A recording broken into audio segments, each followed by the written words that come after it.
Hello world, my name is Elroy and this is Larry Jones. and we are here to do a rebuttal of Brandon and Byron's response to Matt Dillahunty's video. Now this is getting meta, doing a video on a video on a video, but here it is. Just disclaimer, this video was done for fun and in no way meant to disparage anyone. In fact, Byron is a friend and at least familiar with Brandon, having conversations with him throughout the years, albeit the last one was a few years ago. We will include a link below to their video. I'm friends with both of them. Although it is kind of lengthy, and if I'm being honest, I only made it to about an hour and 20 minutes. I watched the whole 2 hours. Yeah, Larry's a trooper. It became clear that we couldn't comment about everything they said, or else the video would end up being very long, so we chose to either be short or concise. No, Larry and I are both agnostic atheists, and we're also humanists. Right. We aren't apologists. We're just bored. So I'm an apologist. Oh, what? Yeah, Sure. I'm militant. All right. And I haven't personally discussed religion in years. All right, let's get started. Alrighty. My problem with your response, I'm talking to Brandon and Byron, is that I find it to be intellectually dishonest and condescending to both Christians and atheists. You also falsely attributed positions to Matt based on conversations you had with other atheists. One of the things, the first thing I want to bring up is one of the very first things you said, which that you said that most Christians are ignorant of their faith. And I think that the premise that you're saying is basically that most Christians believe out of ignorance, and I think it's fundamentally flawed. And the reason why is that it's your faith. No one defines your faith for you. You define your own faith. So with that being said, you can't tell someone why they believe in something. They know why they believe in something. So for you to assume that there's these other reasons to believe why they believe, I don't think is accurate for that individual. You also mentioned that atheists don't do a lot of research. I think it was Byron who said that into Christianity and all that. And I'm sorry, Larry. Feel free to chime in at any moment. Oh, yeah. I know you know how I am. I start talking and talking and talking. Yeah. But feel free to jump in. I was gonna say, however, you also criticized. I thought it was interesting because you said that atheists don't look into research of Christianity that strongly, but you also criticized Christians of the same thing, or at least Brandon did. I would go as far as saying that Christians haven't even read the Bible. Most Christians haven't, let alone supplementary literature. So I wouldn't say that the argument for Christianity and why other people have believe in Christianity is really a complex argument, because for most Christians, they have not come about it in like a complex way. Not as an insult, just I don't believe that's really the case. And you kept attacking the caller, but you failed to understand the purpose of the show, the Atheist Experience. It's not to beat Christianity. It's not to beat the best argument.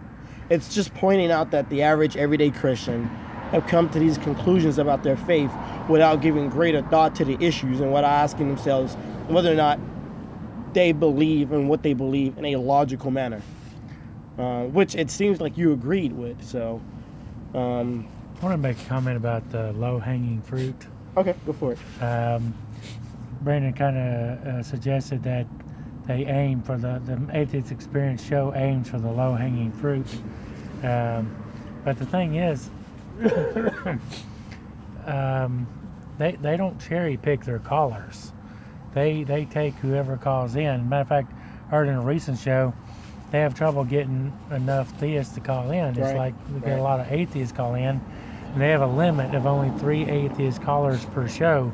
They want the rest to be, matter of fact, ideally they want all the callers to be theists. Exactly. Matt told me, I actually talked to Matt about that, or he was in a conference and I talked to him about it, and he said the exact same thing, is that he would prefer his callers to be Christian or theist in general. Not like he really doesn't want atheists calling the show. But it's whatever you can to fill ass. So they don't aim for the low-hanging fruit. It's just that the low-hanging fruit are the ones that are mostly calling in. Right. They lead the discussion. So basically, anyone with any thoughts on Christianity, any belief, they call a show. They lead that discussion. So it's not like Matt is picking the turf, the battleground, and all that. It's the reason it's low-hanging fruit is because the arguments that these people are using aren't really strong. But that's not aiming for you can't put words in their mouth and say, hey, you believe in this. Maybe they don't. I know Brandon, you and I guess Byron to another extent try to read all this supplemental literature, but that's not what most Christians do. So you can't really put those thoughts in their head, and you can't put those ideas and say this is what you should be believing and this is why it's wrong. And it doesn't make sense. And if you feel like most of the callers, are low-hanging fruit, then you call in. That's a good point. You call in. I think that would be very interesting. I would be interested in watching that show. I haven't actually watched the Atheist Experience in several years, like several years. Yeah. I would love to see Brandon or Byron call into the show. Byron said he might actually do it. I think I haven't watched it in like 10 years now. I think about it. Really? Man, it's been a while. Right? Yeah. But yeah, I would definitely like for Brandon or Byron to call in. They air every Sunday at 4 p.m. Central. But there's another thing I want to bring up. It was. One more thing about low-hanging fruit. Go ahead. Brandon mentioned in this video that it's in Texas and all the callers are Texas, and Texas people aren't that intelligent, which I agree with. There's a lot of idiots in Texas. Yeah. Just look how red we are. But we're all from Texas for anybody listening to this. But the thing is, if you watch if you watched at least 10 episodes of the Atheist Experience, you know that they get callers from all over the world, not just Texas. I mean, all over the United States, New York, California, Montreal, Canada, and callers from Europe. And I think there's been a few callers from South America. So they get callers from all over the world. It's not just Texas. Well, that's a good point. I don't know. Like I remember when he made that comment, and I couldn't tell at the time whether or not he was trying to refer to the people Matt sees on the street, like in Austin itself, or if he was under the impression that the callers themselves were in Austin. I couldn't tell. But yeah, if he thinks that the callers because that's the more relevant, right? Like it doesn't matter who he talks to on the street. What matters is who he's talking to on the show. And not only that, he doesn't like since we're still on the topic of low-hanging fruit, he also debates apologists. So it's not like he's just trying to get the easy arguments. He goes to churches, he goes to conferences, and he debates people in public forums. So he's not running away or trying to choose an easy argument. So he debates apologists, formal debates with Christian apologists all over the country. And to be completely honest, Brandon, not as an insult, you don't really watch the show. It's kind of hard for you to profile what he does on a normal basis. The show's been going on since what, 93? Like it's been going on for a while. So how would you know what he does on a regular if you don't watch the show on a regular or at all? So I would say that's something you should consider. How did you come to that conclusion without actually having the information needed to come to that conclusion? And the fact that he thought that all the callers were from Texas is kind of an indication that he isn't. Yeah, definitely, especially if that's exactly what he meant. So moving on. One of the big topics that you kept bringing up was the topic of indentured servitude and slavery. Now, what I thought was interesting about this topic was you and I had a conversation on Facebook about 3 years ago, and when I say you and I mean me and Brandon. We had a Facebook back and forth for a couple of days about 3 years ago or more. and we debated this topic, and at the end of that debate, you agreed that I was right, that there was slavery and it did exist. And like, my argument is, of course there was indentured servitude, of course there was, no one's saying otherwise, but there was also slavery. And Right. and that's why earlier I was saying you're being intellectually dishonest. This is another example of that. Is because I noticed that after we had that conversation a few years back, about a week later you reverted back to your original position, even though you admitted that you were wrong. And to be honest, I wish I was able to bring it back up. That's why I sent you that Facebook request on Facebook. But I couldn't find it because at the time I guess you were going by Brandon Victorian instead of what you're going by now. But I still can't find it. But yeah, right. So I want to read you why we say there was slavery, right? And keep in mind, this does not mean that we're saying there wasn't indentured servitude. And I'm getting this from the Bible. Give me a second. Here it is. It's Leviticus 25:39-46. If one of your fellow Israelites fall into poverty and is forced to sell himself to you, do not treat him as a slave. That is a reference to indentured servitude. Treat him instead as a hired worker or a temporary resident who lives with you, and he will serve you only until the year of Jubilee. Also, indentured servitude. At that time, he and his children will no longer be obligated to you, and they return to their clans and go back to the land originally allotted to their ancestors.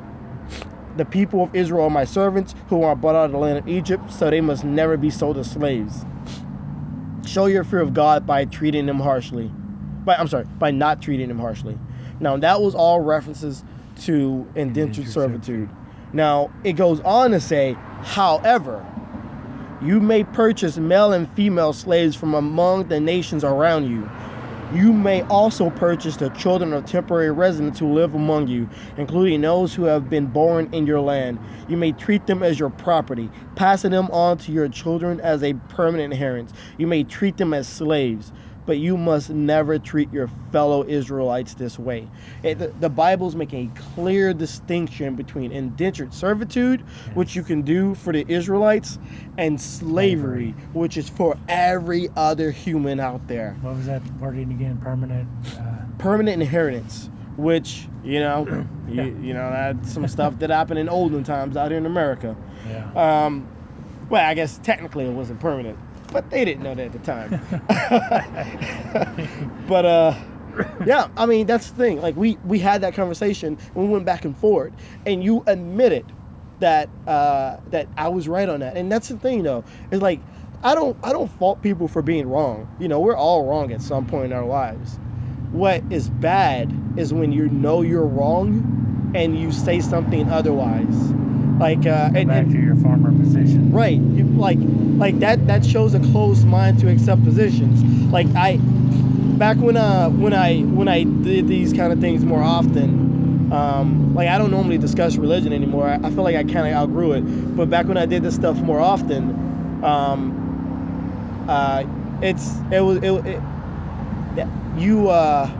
you was showing like this intellectual dishonesty, and it's not a good look, man. He's a good guy though. Huh? He's a good guy though.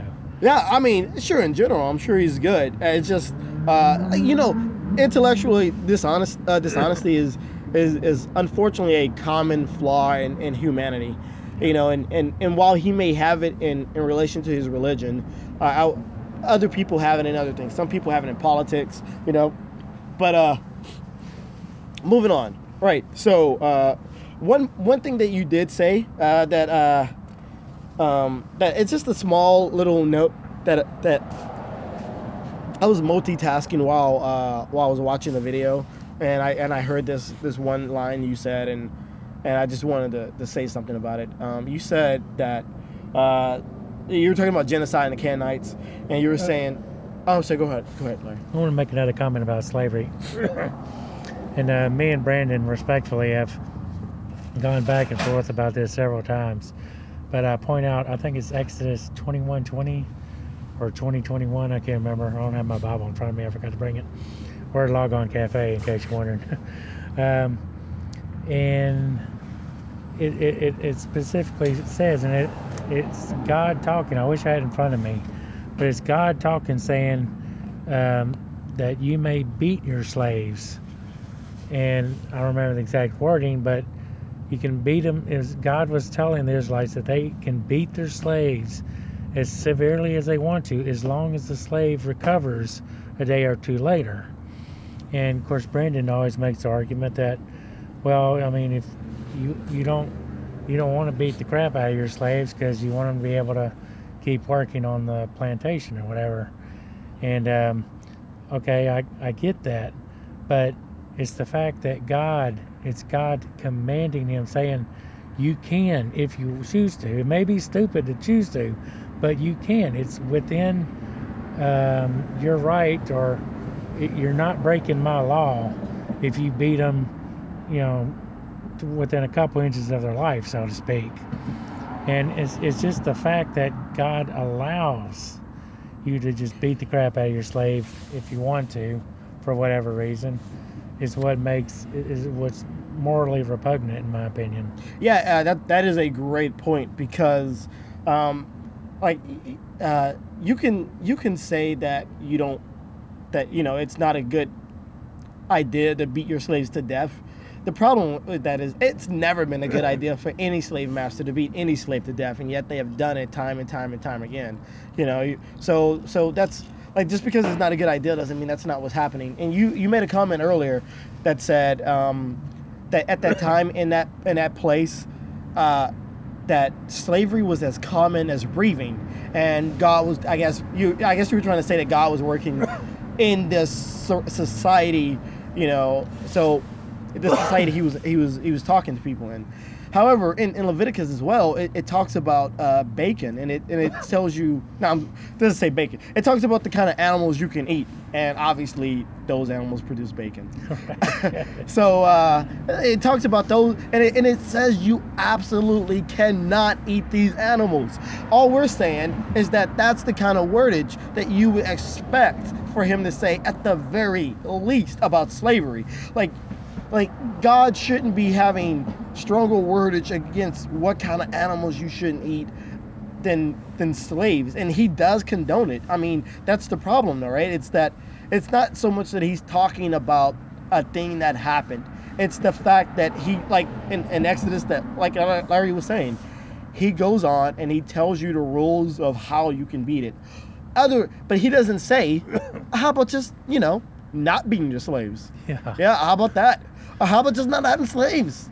Yeah. How about let's just have indentured servitude and indentured servants instead of slaves? How about that? How about making a law that you cannot own another human being as property? Yeah, that would be a good step too. I mean, you can say whatever you want to say about indentured servitude. You can say it's a good, but I can argue that that no matter what kind of good comes out of indentured servitude, if you have to also include slavery into that as well, then it's better not to have any of it at all, because slavery is such a strong tent. And it seems like that it was so bad that even in the Bible they had to tell you not to beat your indentured servants and don't treat them harshly. So obviously it wasn't like it was just good for everyone. Everyone's happy. All right, so moving on. I don't want this to be too long, because it gets to a certain length and then now no one's gonna want to look at it, which probably no one but you guys are looking at it anyway. Genocide. So yeah, genocide. I want to talk like not just genocide, but killing human sacrifices, as well as you made one statement, and it said God wouldn't ask you to kill your own child. That's what you said. But the Bible disagrees with you on that. Like, they did. God asked Abraham in the Bible. In fact, I got the quote here. Give me a second. It says, after these things, God decided to test Abraham's faith. God said to him, Abraham, and he said, yes. Then God said, take your son to the land of Moriah and kill your son there as sacrifice for me. This must be Isaac, your only son, the one you love. And my question to you, right? Like, you can say it only happened that one time, right? But does God change? You know, the way that he comes to, like, if he's eternal, so he doesn't change. But more than that, Good point. he did still ask someone to kill their son, regardless of whether or not he was gonna have the guy carried out. The statement you made, God would never ask anyone that. He already has, and that just reminded me something Byron said. He said just because. No, actually, I don't remember if it was Byron or Brandon that said this. You were saying that that some of the Canaanites during genocide, it wasn't genocide because some of them survived. That they allowed like non-combatants to leave. But then you also mentioned that, you know, women and children died as well. Last time we checked, women and children aren't necessarily combatants, right? Especially back then. So, you know, there's that. Now, Yeah, just because they offered them to leave, I mean, just because they decided to stay and fight, and they got slaughtered, that makes it okay? not at all. It's still genocide. And you know, and here's the thing, right? You mentioned that some survived, therefore it isn't genocide. However, that's not the way that we define genocide. Like in the 1930s, there was this guy in Germany killing a bunch of Jews. We call that genocide. Never finished the job. Couldn't finish it. Right. Still genocide. Aborigines in Australia, still genocide. Still some lived. The Native Americans in America and North America and South America, still genocide.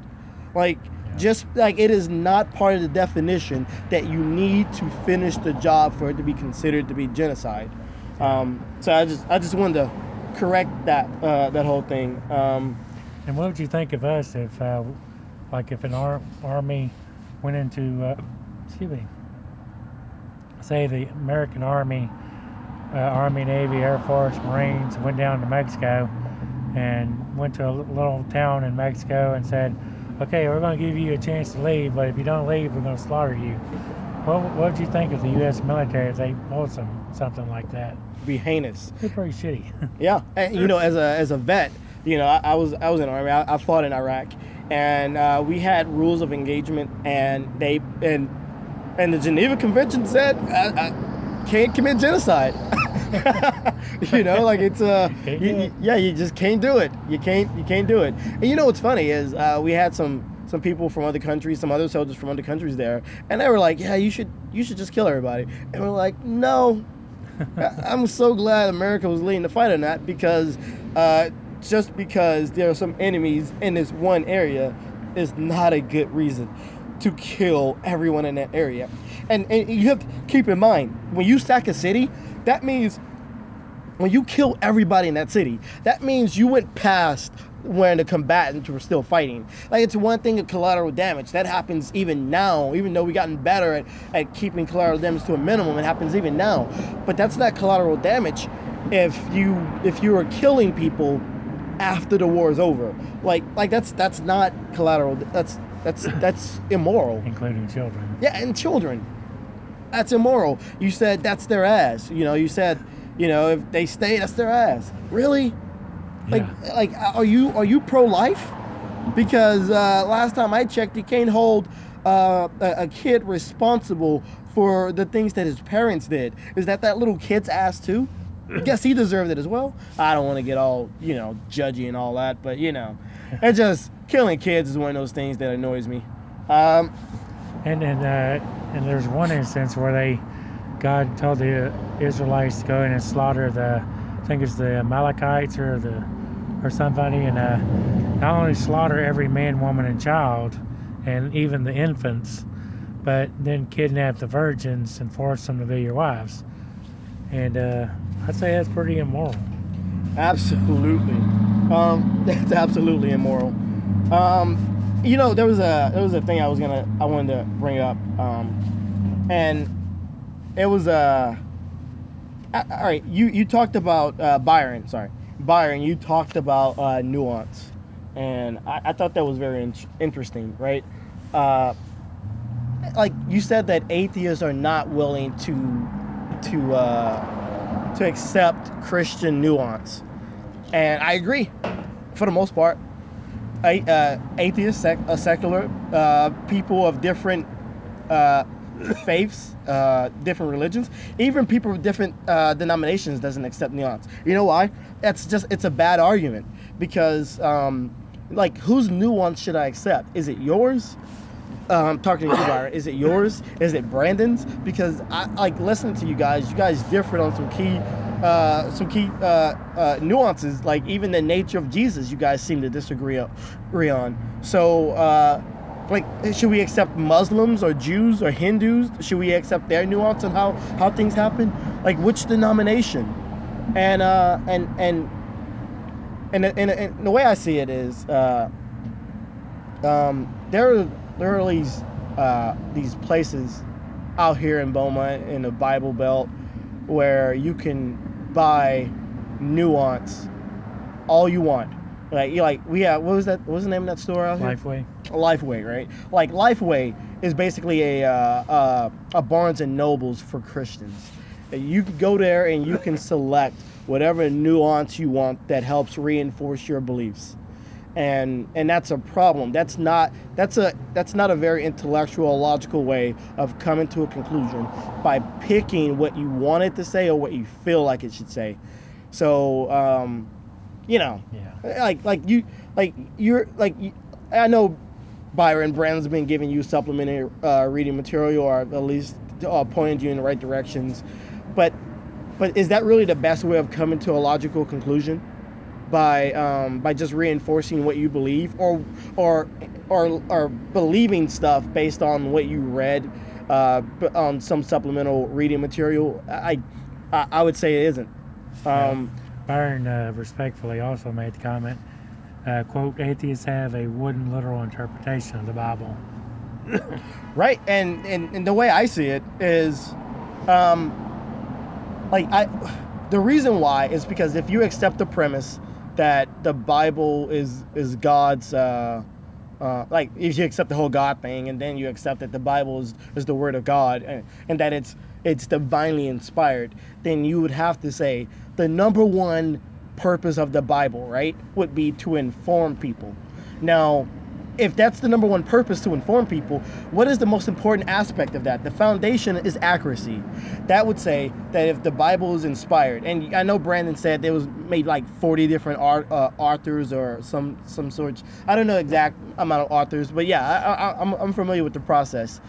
But like if it's all divinely inspired, then that means that it was really still coming from God. It just had to go through mortal minds first. And if that's the case, then why are we seeing more accuracy out of like William Shakespeare or a science book or anything else like that than out of the Bible? The Bible is inaccurate. It is flawed on several ways. And the very argument you're making is that you cannot take it literally because of how inaccurate it is. That you're saying basically, if you look at what it is saying, you will be led astray. Like that doesn't sound like something that's divinely inspired. Yeah. I mean, it's not so much that we're taking it I guess in a sense we're taking it at a wooden literal sense, but the thing is, a lot of Christians impose New Testament theology onto the Old Testament instead of looking at original intent. It's like my friend, me and Byron are friends with this guy named Eccentric. It's not his real name, but I can't say his real name. But Eccentric says all the time, he says, what does the text say? And I might ask, well, the apologists say that, this there in the New Testament explains what's going on there in Leviticus or whatever. And, I ask me again, what does the text say?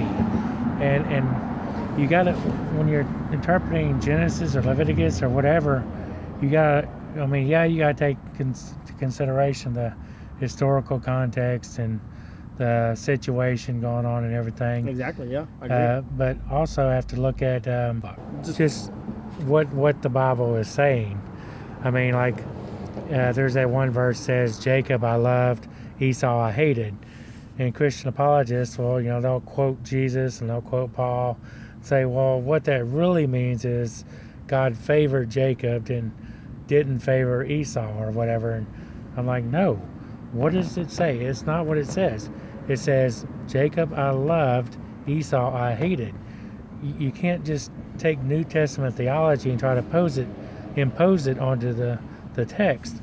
And Quality Soup he's a YouTube personality. He has a good video called In the Beginning God Created Injustice. And he talks about a couple passages or a couple words in the creation story, the story of Adam and Eve, where like in one instance it says, God says, in the day that you eat of it, you will surely die. And they're like, well, he ate the fruit and he didn't die later that day. So, and the apologists will say, well, no, the Bible says in the New Testament, a day to God is like 1,000 years. Well, that's not what the text in Genesis says. It doesn't. That's a cop out. If that's what it meant, why didn't the writer of Genesis say that? And it's also that part where, in the day that you eat of it, you will surely die. Well, Paul talked in Romans about spiritual death, so that's when he says you will surely die, it's talking about spiritual death. And that's not what the text says. And why? And here's the truth, though, right? We have you versus the Bible, right? When we look at the Bible, we see it says this one thing, and then you are telling it says something else. Now, like personally, what I've done, while before I became an atheist and after I became an atheist, is I went on a spiritual journey where I went to all the different religious centers. I went to Kingdom Halls, I went to temples, I went to mosques, I went to the Church of Scientology. I went everywhere. I went to all the different denominations in Christianity, Hindu, Buddhist temples, and I tried to see if there was any truth. I invited Mormon missionaries as well as going into their church as well. Did you say Scientology? Mm-hmm. Yeah, even the Church of Scientology, and the thing is, and I went there looking for truth. And one of the things that I noticed is that whenever you invite missionaries in, or whenever they're trying to talk to you personally, they always say the reason we believe this is because of the text. Like, they're looking at the Bible themselves and they're saying this is the conclusion we came to. So my question is that if the text says this one thing, why should we believe you over what the text is? And I'm not, and obviously you absolutely should, like Larry was saying, consider the time that it was written, and that's reviewing literature of any age, anywhere. Yeah, and you can't take New Testament theology and impose it onto a passage in Genesis. So there was one more thing I was actually, there was a few more, but there was one thing that I remember Brandon saying. He said that actually I think it was both of you guys. You guys were talking about how Western and skeptic mindsets are. If something isn't perfectly right, you throw the baby out with the bathwater, and I disagree with that, right? And the reason why is that there are numerous examples of us not throwing the baby off with the bathwater, because it's common knowledge. If you're an educated person, you understand that there are things that are flawed, but you don't completely throw it out. You try to find a better way. I'll give you an example. There's a theory of gravity, right? Newtonian gravity doesn't work inside of a black hole. There's M theory. There's M theory. With how many dimensions are there exactly? Why is it not string theory? There's the Big Bang theory. There's the extinction of dinosaurs, which most people think they know the cause, but aren't all 100% sure. Even in the realm of politics, you have your preferred candidate, and you say, okay, my candidate's flawed, because they all are, but you don't throw them out.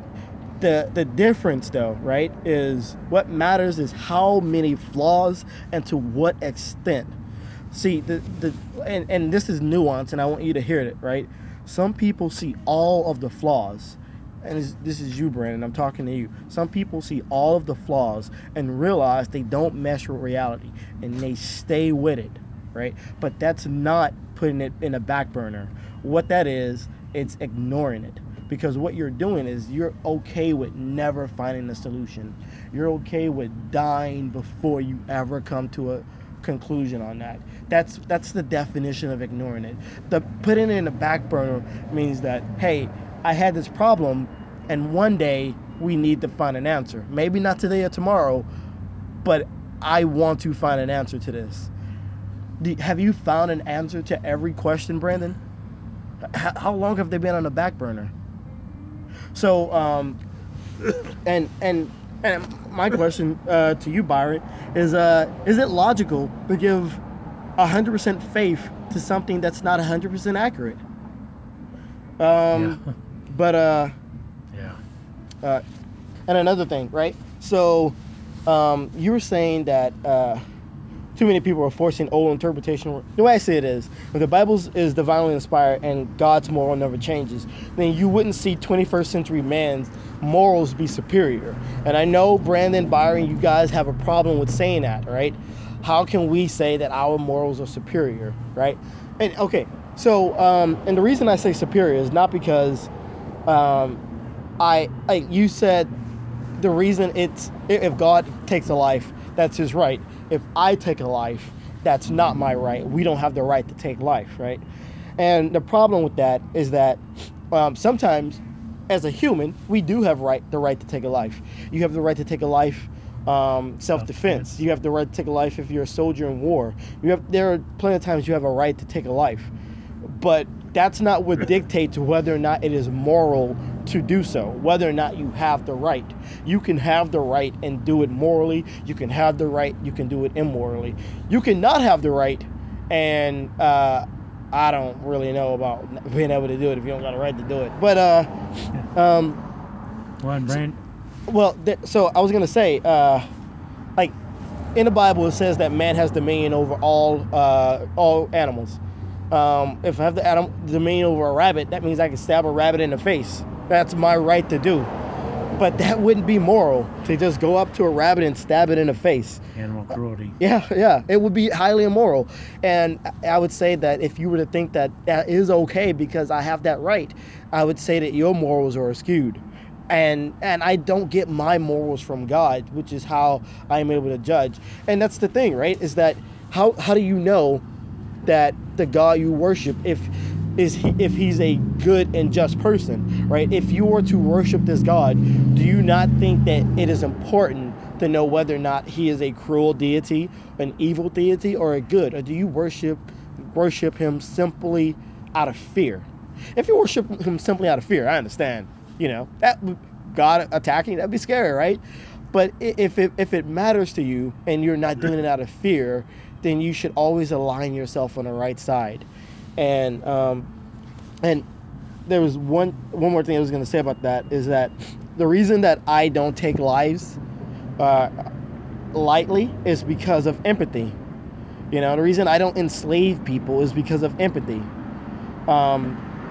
So I'm sorry. Go ahead, Larry. You were going to say something?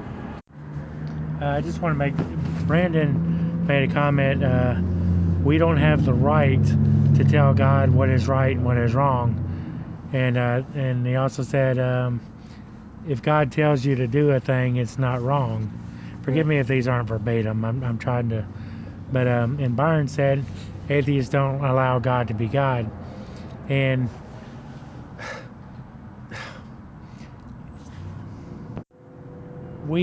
I mean, how can you not look at stuff like allowing people to own slaves and beat slaves and genocide and kidnapping the virgins and forcing them to be your wives, which leads to rape, and killing children? How can you not look at that stuff and say it's babies wrong? on the rocks? Yeah. How can you not look at that stuff and say that's not right? I mean, at some point you gotta step back from the the Christian bubble, if you will, Be objective. and really ask yourself, is this right? I mean, is it right just because God says it's right? I mean, what if God said it's okay to gang rape a 12-year-old girl? Would that make it right? That is exactly the logic ISIS use. And ISIS, they're selling sex slaves to the fighters, and they believe that if an infidel is raped by an ISIS fighter, that makes that infidel, that female infidel, closer to God. So they're doing her a favor. They believe that God wants them to rape women, infidels, and they do it. Yeah, and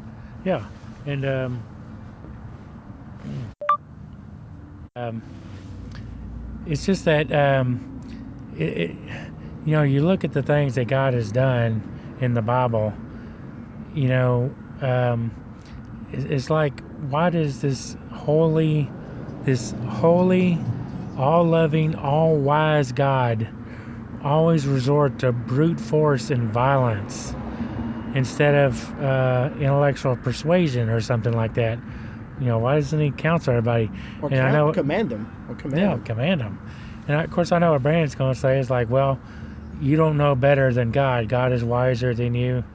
Well, I mean, you have to step back and look at this stuff and say, you know what, this is wrong. I mean, this God is primitive, brutal, barbaric. I mean, deep down, you know this stuff is wrong. You know it's wrong. And and to that point, Larry, I think when you take a step back and you look at it objectively, what makes more sense? Does it make more sense that that religion in general, Christianity specifically at this point, is false, and this is just some stuff that came up in primitive humans to explain certain things and kind of got out of control, and things people wanted to believe because they were superstitious, or that God has some kind of plan that is so complex that it allows for rape, enslavement, mass murder to be moral. I mean, to innocent people. Like, obviously, some people out there need to die, like, but to innocent people. Yeah, and Brandon said, who are you to tell God what is right and what is wrong? Well, if God says genocide is right, and enslaving people is right, and beating the slaves is right, and that kidnapping virgins for their sexual pleasure is right, yeah, I'm going to tell God he's wrong. I'm going to tell God he is dead wrong. That stuff is immoral.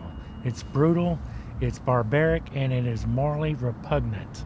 So yes, I'm going to tell God what is right, what is wrong in that instance, and many other instances. All right. And there's also the anyway, I wanted to go into the subject of a human sacrifice.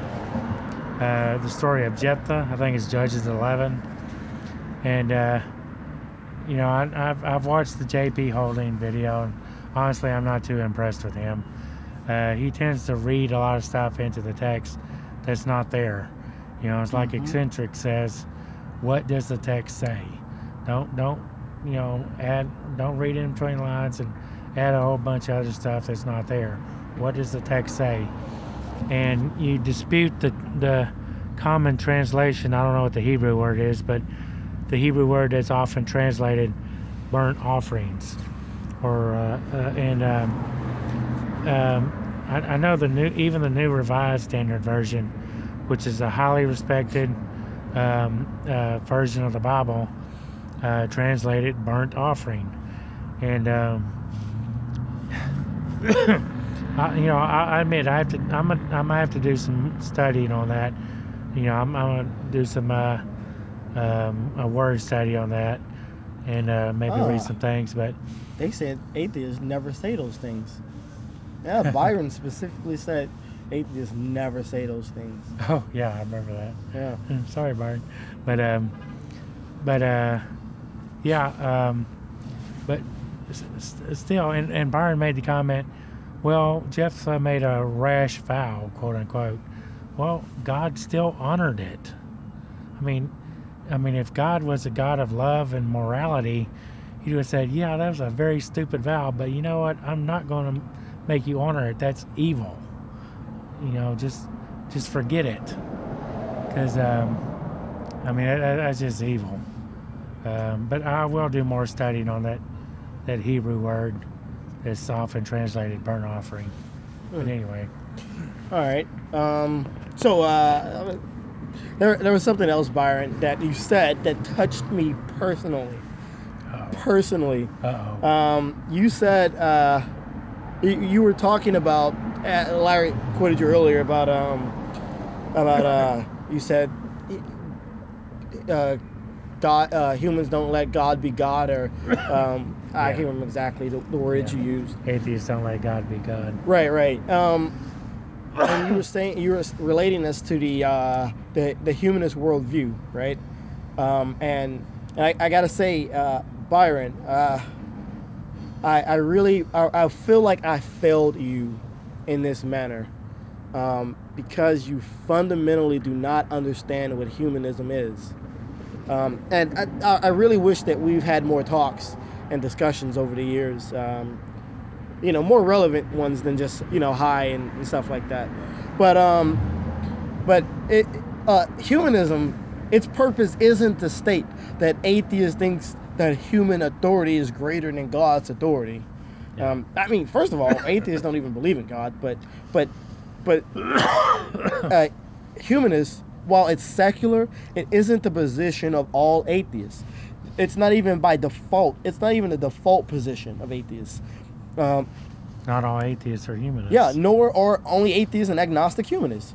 Many religious people think that there are no morality without religion, and humanist simply states that there can be. You can be moral without religion. Right. And anyone can be a humanist. If you can display empathy towards your fellow man, even Christians, even you can be a humanist.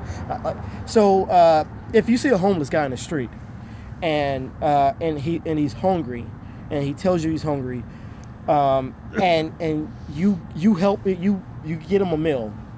Why did you do that? Did you do that because you saw, because the Bible told you to do it, and you were commanded by the Bible, and that's what you were thinking about when you helped him with that meal? Or did you see a human being and you said he needs help, and you showed empathy towards him, and you can imagine what that felt like? Because if it's the latter, then that makes you a humanist. That's what a humanist is. Yeah. And Larry and I, like I said in the beginning, that we're both humanists, and we're a part of humanist organizations, and the local one out here. You can join our meetings. You can come to our meetings. You can go to our Facebook page, and you'll notice that there is no talk on religion. There's not a single, or atheism. There is no talk on any of that stuff at all. You can go through, like, we've just become nonprofit earlier this year, but we've been around since November 2015. And you can scroll through Facebook after year, and you'll see no mention of religion, negative or positive. You'll see us willing to work with churches if it means the betterment of our community. What you will see is you'll see people working together regardless of their religion. Humanism is secular, like the government is secular. We have a couple of Christians in the Boma Humanist Society, Julia and Amy. Right. Yeah. We have people of all religions. We have Wiccans, shamans. We had a shaman come a while back, and I thought that was interesting. We have a Muslim. It doesn't matter what your religion. No one is prohibited, and you can, and just like a Christian can participate in his government while his government remains secular, you can be a humanist while also belonging to whatever religion you want while it being secular. It's secular, and because it's secular and because it's secular morality, atheists are drawn to it. But that in itself doesn't mean that we're trying to make some grand proclamation that we are better than God, and God's morality doesn't mean anything. But I do feel like I am superior. My morality is far. Yeah, Larry's morality is way superior to God. Yeah. The God of the Bible. Yeah. Larry is. Well, throw that The in. bee's knees. But yeah, what we do, right, is we do volunteer work. We do funding. We do planning. That's what we do. We don't like Hurricane relief. Right, like yeah, we were up there in Harvey, you know, and we were rescuing people. We were coordinating, getting supplies in, getting funding in. We were doing volunteer work. We were doing everything that we could do, right? We just helped out at the food bank this So- past Saturday. Right. So it's like I think you misunderstand what humanist is, and I feel like maybe if we talked more, you know, you would have understood better. I feel like you know, when I was at your house a while back and I saw how many books you had, how many, and I feel like, you know, maybe if we would have had more conversations instead of you know, whatever happened, you could have went a different route with that. I do feel that you are not being intellectually honest or objective. I'll be honest, I don't really think. It could be just ignorance. He doesn't really know what humanism is. Right. And so let's move on. This is the long silence part. So I don't think that you're a Christian, and hear me out, right? Byron. Right, yeah, Byron. And hear me out. I think that you want to be a Christian, but I don't think that you are, and I'm judging this simply by listening to this conversation you and Brandon was having, and I don't know why you want to be a Christian, but you do. But I don't think you're there yet, and it's the same way. You don't really choose what you believe. You know, if I told you that you could fly, if I told you that I could fly, I would you believe me? No, you wouldn't believe me. If I put a gun to your head and I told you I can fly, you better believe me. Would you believe me? You would say you would, but you wouldn't believe me. You know, so it's because you don't choose what you believe. Even if someone was threatening your life and forced you to believe something, you can't make yourself believe in something. And in that aspect, like, you may want to believe in Christianity, but I do not believe that you do. But All due respect. with all due respect, and obviously I'm an atheist, so I don't mean that as an insult, you know. So I don't find that to be a flaw or a fault or anything like that. It's just an observation, and I was hoping that a third opinion, a perspective from the outside looking in, you know, if that can somehow help you on your life's journey. Brandon, you're absolutely a Christian. I don't know why though, but you are. So, you know, just jokes. Larry, did you have anything you wanted to add, or? Yeah, I wanted to comment on Brandon kind of was groaning and about the why God doesn't heal amputees. Oh yeah, he meant Question. he called you out on that. Yeah, he mentioned your name. Yes, he did. Yeah. Said I hoed and hommed. Him nommed or something. But he did say you were a good guy, or something to that effect. Right. I don't know if I agree with that though. I'm sorry. I salute you with my middle finger. You said if God did heal amputees, would you believe? And you said this is where I kind of hoed and hum. But the thing is, yeah, that would be a point in Christianity's favor or a theist's favor. Yeah, it is, because yeah. But that alone wouldn't prove that God exists. I mean, you got to do much more than that. But it would be a step in the right direction. And he said, why is it important that God heals amputees when he has done greater things in the Bible?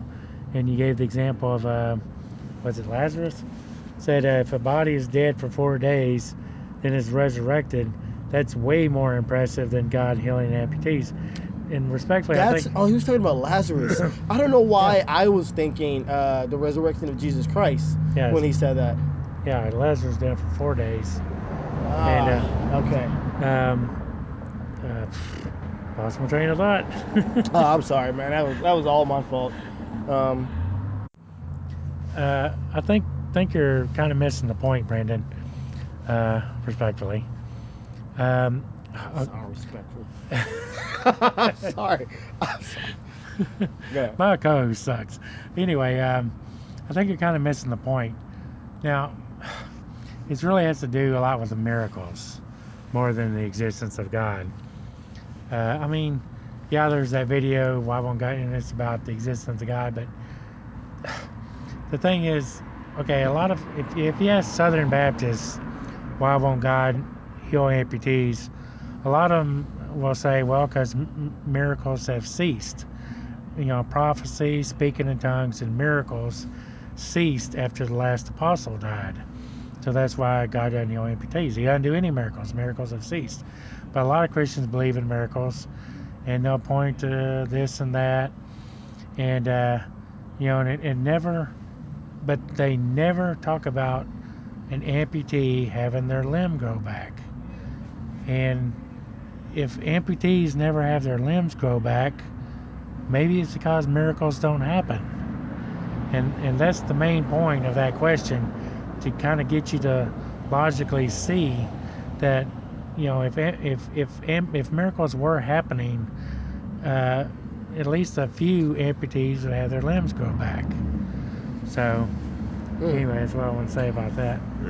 You know, you bring up a good point though, because a lot of times when people get sick and then they get better, they say, "Hey, that's a miracle." You know, I was sick, I had cancer, and the doctors gave me 5 days to live or something. You know, and they didn't die, and then they got Right. better. Now the cancer's in remission. It's a miracle. Right, but those are the kind of miracles that are shrouded behind the body. You know. So you can't see it. Obviously, doctors can see it, but they don't have you under a X-ray the whole time, you know. But so why not the more obvious ones? That's a good point. So I feel like wrapping this up. What about you, Larry? Yeah. It's been 57 minutes. Yeah. We're almost at that hour, man. Man, I now see how you guys went so long in your video. Now, no, okay, never mind. What are you gonna say, Larry? I'm sorry. I was gonna say we owe y'all an apology I want to go that for far. complaining Hold on. about those 2-hour video. So while I say that, there is one thing that I would like to say before all of that, and that is that just some in conclusion statements I want to make. Right. You're contrary to what your cover pictures say, Matt Dillahunty didn't fail. No. Many of the arguments you addressed Not at all. never came from Matt's mouth. Instead, you prescribed them to him based on discussions you had with other atheists. You know, so he isn't. There's that. So I think. Give me a second. Sorry. Okay. So what I was trying to think. What I was trying to say was. The reason you prescribe these ideas to them, which is the reason why your video ended up being 2 hours. Not complaining. But nope. All Not right. complaining.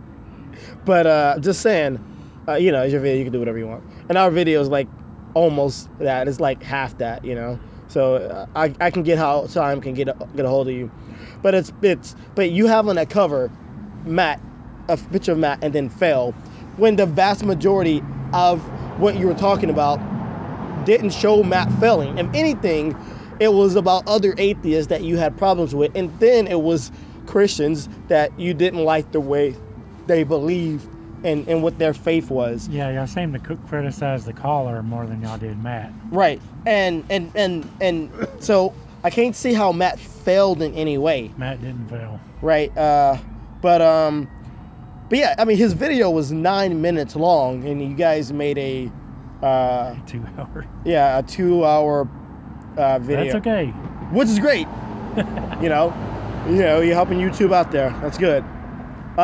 So, Larry and I was talking earlier, And instead of, we're aware that you might want to address some of the statements that we made, you know, a good healthy back and forth. Like I said, for us, it's all in fun. We didn't mean any kind of insult. We're not trying to be condescending to your thoughts and your beliefs or any of that stuff. It's just, you know, you make some statements, especially if they're about atheists. It's kind of fair game to just, you know, give a rebuttal to. Right. And if anything, it's just fun. But instead of getting more meta, instead of, you know, you guys doing a video about a video about a video about a video, instead, Larry and I would like to challenge you guys to a debate. A live debate. Well, it wouldn't be live. It'd be recorded. Well, but all four of us would be. Right. Well, yeah, it would be live. It would be live in the sense that all four of us would be having it. I don't think that's really the definition of live, though. But I don't want to get into all that. The point is, anyway. Right. You know, so yeah, a debate, and it'll be the four of us. Specifically, I would really like the four of us. You know, Larry and I, Brandon and Byron. And we would do it over Discord. I don't know if you're familiar with the program. It's basically like a communication program. It's similar to Skype in that way. But and we'll just do it that way, and we'll have a back and forth, and we'll be able to talk about various religious topics. We'll pick some. You guys will pick some. Any kind of rules or regulations you guys want, you can message us and tell us about it, and you know, or whatever. But I really hope you guys agree to it. I mean, I think it'll be fun. Maybe one of us or all of us will come away learning more about it, because I certainly think that I can learn more about religion. I'm an open-minded person. Like I said, I went through this whole religious spiritual journey to try to find truth, and in the end, I found none at all. But I also said, you know, I'll keep my mind open in case it's more like an eternal spiritual, you know, journey. So I'll keep my mind open. So if you guys have a way that you think that there's something, you know, that if an open mind just hears, hey, I'm here for you. But in that same way, I would like for you to reciprocate and have your mind open and objective, and, you know, listen to what Larry and I have to say. It'd be fun. And it will be fun, right? Yep. I mean, we all like doing this stuff anyway. I mean, Brandon, you do it for hours and hours. Well, I know you love doing it. I know you love doing it. Yeah. Look how long our video is. Oh man, I was really hoping to go for 1 hour. We're at 1 hour and 20 minutes. No, 2 minutes. 1 hour, 2 minutes, 50 seconds. Oh, and okay. With that, Larry and I would like to bid you all a fond goodbye. Good night. No, whatever. Stuff like that. Yeah, goodbye. Merry Christmas. Merry Christmas.